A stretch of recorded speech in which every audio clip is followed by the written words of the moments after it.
Selamat datang di Beetle Channel, semoga kita bahagia. Jangan lupa subscribe, like, komen dan share agar channel ini semakin berkembang. Terima kasih. Novel Kekuasaan dan Kekayaan, Bab 336. Tunggu di sini. Dong Suebing menarik kerah Hawking dan berkata, "Jangan bergerak dan istirahatlah di tempat tidur."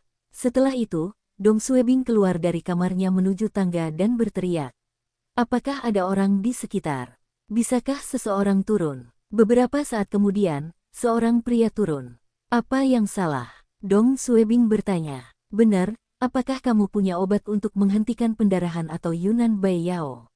"Untuk apa kamu mendesak?" pria itu bertanya. Dong Suebing menjawab dengan malu-malu. Tubuh wanita itu penuh memar, dan itu mematikan. "Saya berpikir untuk menghentikan pendarahannya terlebih dahulu dan tidak ingin tempat tidur saya ternoda." Pria itu tertawa. "Kakak, apakah kamu orang yang suka kebersihan?" Iya, baiklah. Aku akan bertanya ke atas." Beberapa menit kemudian, pria itu kembali dengan membawa kotak P3K kecil. "Ini, ambillah." Dong Suebing tersenyum. "Terima kasih. Jangan sebutkan itu." Dong Suebing kembali ke dalamnya dan menemukan wanita itu hilang ketika dia membuka pintu. Dia panik dan melihat sekeliling ruangan, dan seseorang melompat keluar dari belakang pintu dan menendangnya. Dia dengan cepat menghindari tendangan tersebut dan melihat wanita itu bersembunyi di balik pintu. Dia menutup pintu dan mundur darinya. "Kakak, bisakah kamu menghentikan? Ada banyak pria di luar. Anda tidak akan melarikan diri bahkan jika Anda menjatuhkan saya. Kemarilah dan biarkan aku memberikan obat dulu." Hawking memandang Dong Suebing dengan aneh. "Apa yang sedang Anda coba lakukan?" "Aku hanya ingin menghentikan pendarahanmu." Dong Suebing meletakkan kotak P3K di tempat tidur. "Datanglah kemari." Hawking berdiri di sana dan menatap Dong Suebing. Dong Suebing melanjutkan, "Saya tidak punya niat lain. Kemarilah dan biarkan aku memberikan obat sebelum lukamu terinfeksi." Kebuntuan itu berlangsung selama beberapa menit sebelum Hawking terlatih-tatih menuju tempat tidur. Dia memegang gigi dan duduk. Dia tahu pria ini pasti berpikir untuk menghentikan pendarahannya sebelum memnya. Tapi dia tahu bahwa jika dia ingin melarikan diri, dia harus melakukan sesuatu terhadap lukanya. Dalam kondisinya saat ini, dia hanya bisa menjatuhkan pemuda kurus ini dan tidak bisa melakukan apa-apa terhadap pria lain di luar. Dong Suebing membuka kotak P3K dan mengeluarkan Yunan Bai Yao sebelum menyingsingkan lengan baju wanita itu.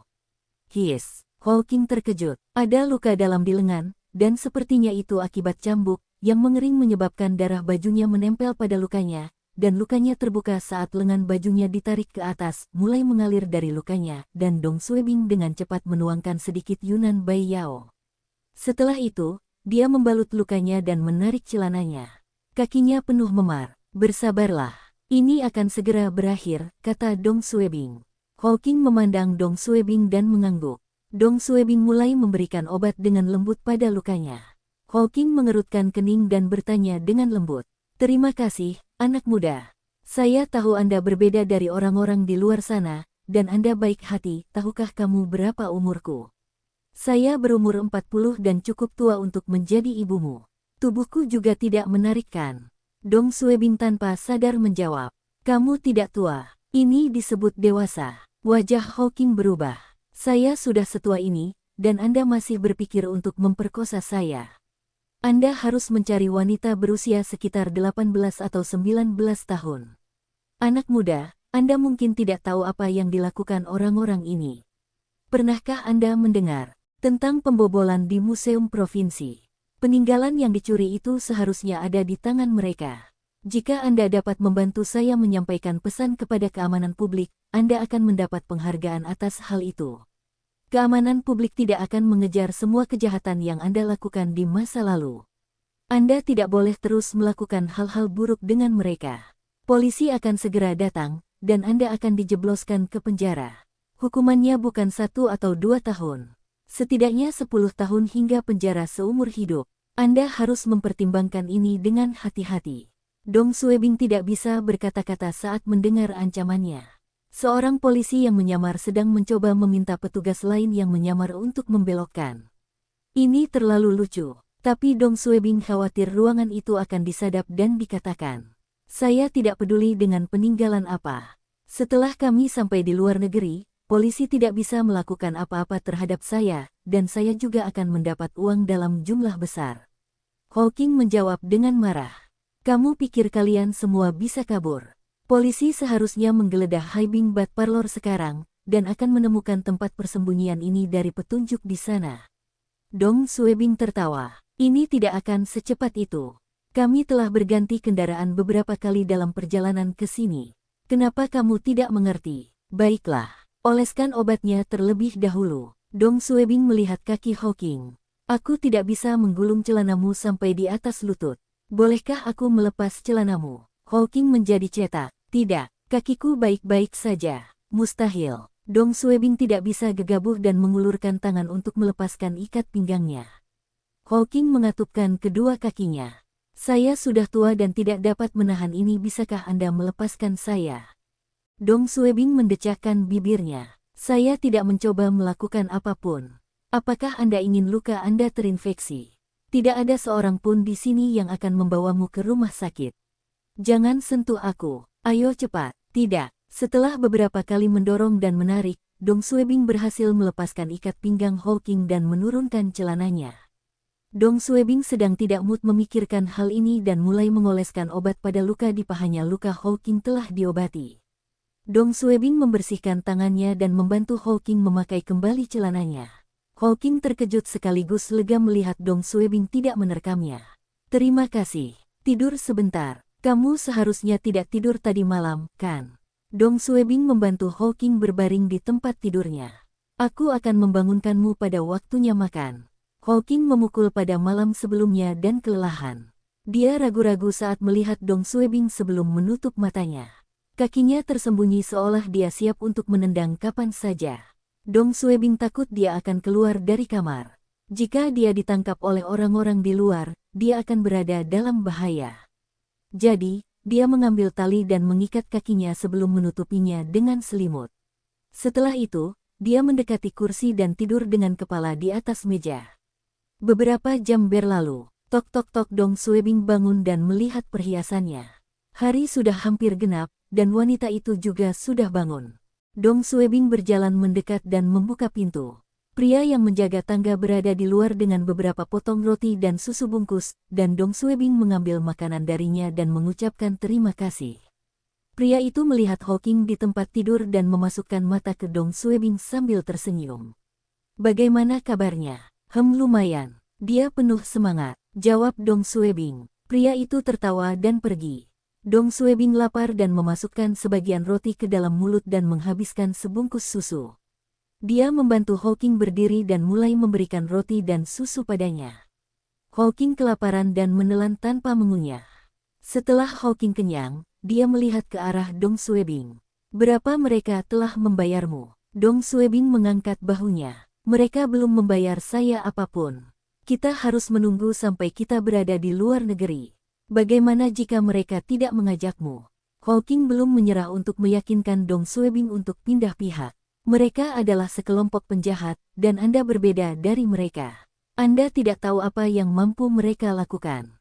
Anak muda, dengarkan aku. Jika Anda tidak ingin menghabiskan sisa hidup Anda dalam persembunyian, bantu saya menyampaikan pesan kepada polisi. Anda hanya ingin uang, bukan? Ini adalah kasus yang besar, dan ketidakseimbangannya akan menjadi besar. Setidaknya jumlahnya beberapa ratus ribu. Dong Suebing menenangkan. Tidak tertarik. Hawking mencoba membujuk Dong Suebing tetapi ditolak. Di malam hari, Hawking sedang memikirkan cara untuk melarikan diri. Dia bisa mengalahkan pemuda kurus ini jika dia mencobanya, tapi meski dia bisa melepaskan ikatannya, apa selanjutnya? Kehabisan ruangan. Banyak pria di luar bersenjatakan senjata. Menyandera pemuda ini untuk mengancam mereka. Itu tidak akan berfungsi. Mereka tidak akan melepaskannya karena Dong Suebing, dan Hawking mengerutkan kening sambil terus memikirkan rencana pelarian. Hari berikutnya, pagi, di ruang bawah tanah dingin, dan Hawking terbangun. Dia mencoba turun dari tempat tidur dan menyadari bahwa dia masih terikat. Tali itu membakar luka-lukanya, dan dia mengerang kesakitan. Dong Suebing, yang sedang tidur di atas meja, bangun dan menguap. Hawking melihat ke arah Dong Suebing. Dia tersentuh karena Dong Suebing tidak memperkosanya tadi malam dan bahkan membiarkannya tidur di tempat tidur. Apakah istirahatmu cukup? Dong Suebing bertanya. Hawking mengangguk. Terima kasih. Dong Suebing tertawa. Jika kamu ingin berterima kasih padaku, berhentilah berpikir untuk melarikan diri. Bagaimana saya bisa melarikan diri dalam situasi ini? Jawab Hawking. Saya harus bisa bergerak dulu. Dong Suebing tidak percaya Hawking tidak punya cara untuk melepaskan ikatannya. Dia mengingatkannya. Kak, kamu seharusnya melihat apa yang terjadi kemarin. Penderitaanmu akan lebih sedikit jika berada di sini bersamaku. Tetapi jika kamu mencoba melarikan diri dan ditangkap oleh orang lain, aku tidak akan dapat membantumu. Anda harus tahu apa yang akan terjadi pada Anda jika Anda berada di tangan mereka.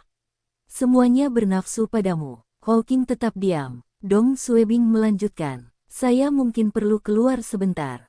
Tetaplah di kamar dengan tenang. Setelah Dong Suebing selesai, seseorang mengetuk dan memasuki ruangan. Saudara Xie, bos, dan manajer Ma sedang mencarimu. Oke. Dong Suebing menarik napas dalam-dalam. Pria itu membawa Dong Suebing keluar kamar dan menaiki tangga. Ini pertama kalinya Dong Suebing melihat gedung dan lokasinya sejak datang ke sini. Ini adalah bangunan 2 lantai, dan tidak ada rumah lain di dekatnya. Dia bisa melihat beberapa gudang melalui jendela dan lebih jauh lagi, itu adalah laut. Mereka menemukan seseorang di dekat perairan.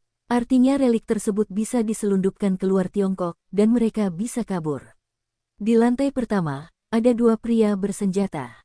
Salah satunya berdiri di dekat jendela, dan yang lainnya di dekat pintu. Pria itu tidak berhenti di lantai pertama dan melanjutkan perjalanannya ke atas bersama Dong Suebing. Mereka sampai di sebuah ruangan di ujung lantai 2, dan pria itu mengetuk. Seorang pria berteriak, masuk dari dalam. Bos, dia ada di sini, kata pria itu. Seorang pria paruh baya dengan kulit pucat mengangkat kepalanya. Oke, kamu bisa pergi sekarang. Ya, pria itu pergi dan menutup pintu dengan lembut di belakangnya. Ma Wentao dan pria paruh baya adalah satu-satunya orang yang ada di ruangan bersama Dong Suebing. Dong Suebing segera mengetahui pria parubaya itu adalah bosnya. Bos, kakak Ma. Bos sedikit mengangguk dan bertanya. Kamu adalah Xiao Xie. Saya mendengar manajer Ma menyebutkan bahwa Anda tahu banyak tentang barang antik. Dong Suebing menjawab dengan rendah hati. Aku hanya tahu sedikit. Hehe, kamu cukup rendah hati.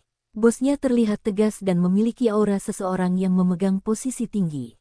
Dia tersenyum sambil melihat ke arah Dong Suebing. Saya ingin Anda menvalidasi beberapa item dan melihat apakah itu asli. Xiao Xie, periksa baik-baik karena kesepakatan ini sangat penting. Jika kinerjamu bagus, aku akan memberimu kehidupan yang baik. Dong Suebing menahan kegembiraannya. Ya, aku akan melakukan yang terbaik. Bos mengangguk ke arah manajer Ma. Ma Wentao mengeluarkan sesuatu dari lemari di sebelah kanan dan meletakkannya di atas meja. Benda ini berukuran sekitar 2 meter dan bentuknya seperti tongkat kerajaan dengan bentuk yang unik. Seekor elang didambakan di bagian atas, dan terdapat paruh runcing dan 2 telinga kelinci yang panjang. Di mulutnya ada bola kecil di dalamnya. Bagian tengahnya dilubangi, dan bagian yang berlubang digunakan untuk membuat bola kecil. Bagian bawah tongkatnya terdapat cincin emas, dan benda itu sepertinya terbuat dari perunggu. Dong Suebing melihatnya dan sangat bersemangat. Ini adalah salah satu peninggalan yang dicuri dari museum. Ma Wentao memandang Dong Suebing. Xiao Xie, bisakah kamu mengetahui apakah karya ini asli? Dong Suebing mengangguk dan dengan cepat memegang benda itu di tangannya. Dia berpura-pura memeriksanya dengan cermat dan mengerutkan kening sambil mengambil kaca pembesar di atas meja. Tiba-tiba, dia tersentak. Barang ini seharusnya berasal dari dinasti Yuan atau dinasti Liao dan digunakan oleh para perantau. Saya tidak tahu apa nama barang ini, tapi tanda di atasnya tidak palsu. Ini harusnya asli. Lihatlah bagian ini. Kalau tandanya dari penuaan palsu, karatnya tidak akan seperti ini. Juga, di sini dan di sini Dong Suebing telah membaca tentang sejarah semua artefak yang dicuri, dan dapat dengan mudah mengarang cerita untuk membodohi mereka. Bos tersenyum. Apa kamu yakin? Sangat, jawab Dong Suebing. Saya yakin ini asli, tapi saya tidak yakin dengan nilainya. Ma Wentao mengeluarkan kotak lain dari brankas. Lihatlah barang ini. Barang ini adalah barang porselen dan tidak terawetkan dengan baik. Jantung Dong Suebing berdetak kencang. Ini adalah barang curian lainnya. Dia berpura-pura memeriksanya sebentar dan berkata, karya ini seharusnya berasal dari dinasti Song. Itu tidak dibuat menggunakan metode yang kami gunakan saat kami membuat barang palsu.